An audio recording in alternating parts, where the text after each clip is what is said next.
Welcome back. The Zander Insurance Countdown to Friday. Maurice Patton, Brad Hopkins. Yeah, it's cool to have some people in your corner like Zander Insurance. As a matter of fact, when we were doing our segment out there at Procone what is it, Entertainment Magnet School? There you go. Courtney in studio said, Zander's got you covered. That way they could pop open some umbrellas, and we should have some kind of props on hand either way. Hey, but get your free quotes online now, or just simply give them a call. It's a smarter way to compare and save. Let Zander Insurance make it easy. So just simply go to ZanderINS.com. That's ZanderINS.com, or pick up the phone and call 800-356-4282. Once again, it's 800-356-4282. Now it's time, Maurice, to talk about our Countdown to Friday's Top 10, looking at all the classes that are here in Middle Tennessee and beyond. And that's brought to you by Price Point Furniture, of course. Where the price is the point. Yeah, they've got a couple of locations, Madison and, of course, in Murfreesboro. Check them out at PricePointFurniture.com. Let's start in 6A. Atop the 6A standings, it seems like, was this the same thing like last week? Like, what is this, like deja vu? Merville still at the top? Yep. Is that a surprise to you, or Nope. I mean, are they the proverbial hare in the race? I mean, are they always going to be the team to chase? So you think they'll ever have a down year? I don't think they will. I mean, especially this time of year. I mean, they're playing in their region over there, Region 16A, and they're heads and shoulders above everybody else over Okay, there. so what about in I think it's where's Cookeville again? You got to help me. Is that Plow? What county is that? That's Putnam County. Putnam County. I think it was one of the P counties anyway. How's the Cookeville program this year? I mean, I know they're rounding in at number 8. Jimmy Maynard has done a really good job kind of elevating that program over there since he's been there, came over from Smith County, and the Cavaliers. Now the thing is, they're in the same region with Oakland and with Smyrna and with Blackman and that bunch, but they do a pretty good job. Yeah, I know that going over to 5A now, the top of the 5A standings, Independence, of course, with guys like with guys like Alan Watson and Landon Guidry making plays on both sides of the football. There's no, doubt in my mind that they're one of the teams that should be at the top. Who are some teams that you might be looking at right now that are surprised in that top 10 ranking in 5A? Beach kind of came in at number 10 this week, coming off of a huge victory for them against Hendersonville, won at 24-23, came back from being down 23-10 with 10 minutes left. So big win there, big region win for them. They've got another big game this week when Cane Ridge comes in. Cane Ridge, ranked at number 3, moved up from 5 last week. Yeah, that's kind of spooky. Let's slide on over to 4A, and our buddy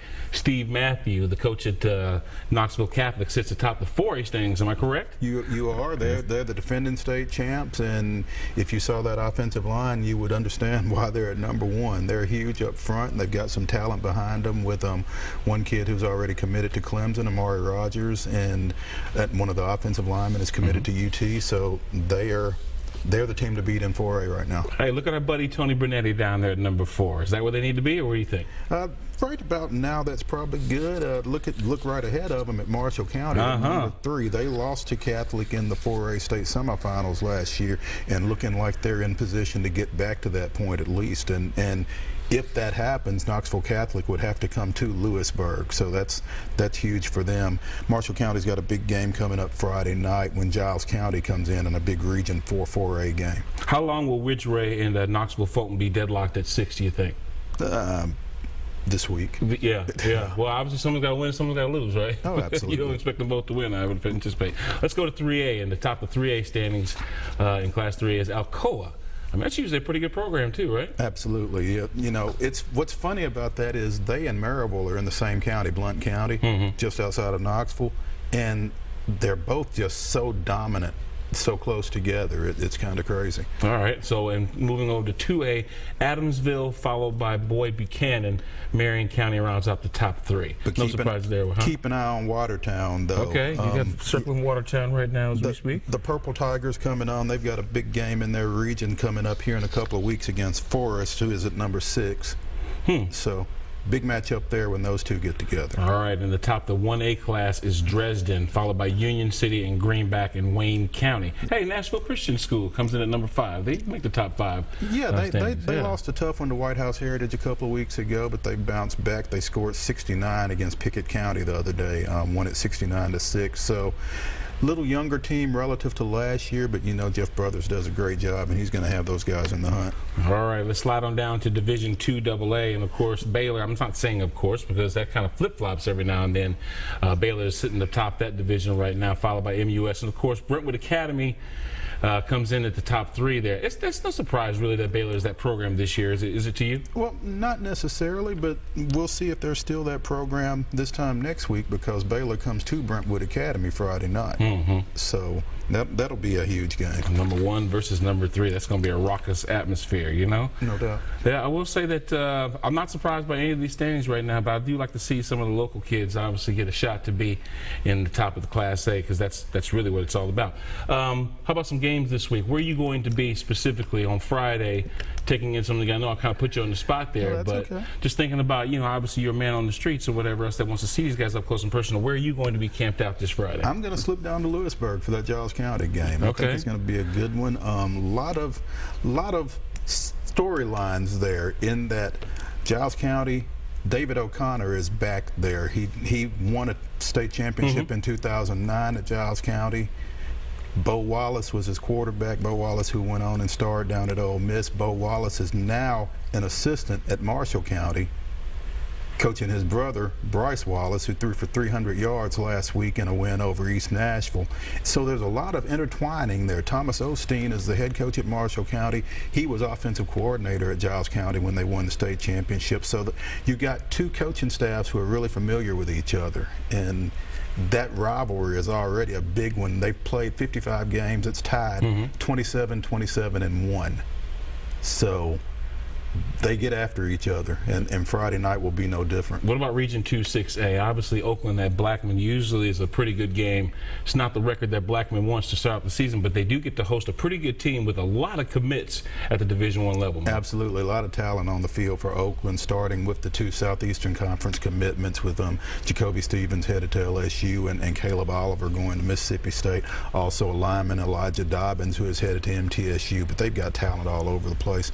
Like you said, Blackman, not necessarily the record that they would like to have, but their one win is a region win over Riverdale. So those are the ones that count the most, obviously. Those are the ones that are most important as you're trying to get yourself set up for postseason play. So I'm sure David Watson will have that group ready when Oakland comes in. And all those games in Rutherford County are always good. You're right about that. Hey, Mo, you kind of touched on the Baylor at Brentwood Academy game when we were talking about the standings.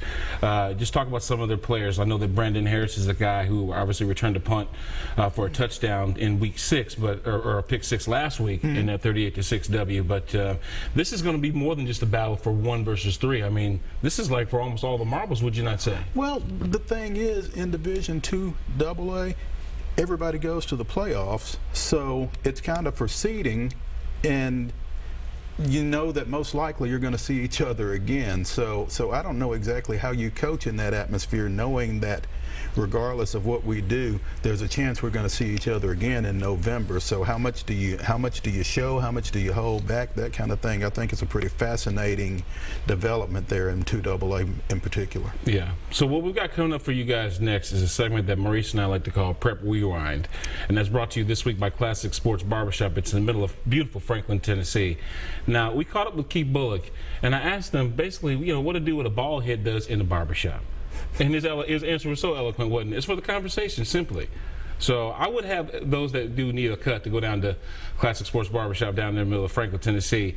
But for the conversation more than anything else, they do give great cuts, but it is that atmosphere that we know you're going to like. So we've got that conversation coming up here in just a few minutes. And as we go to break, here are some highlights from Ezell Harding versus Stratford. Stick around. We'll be right back.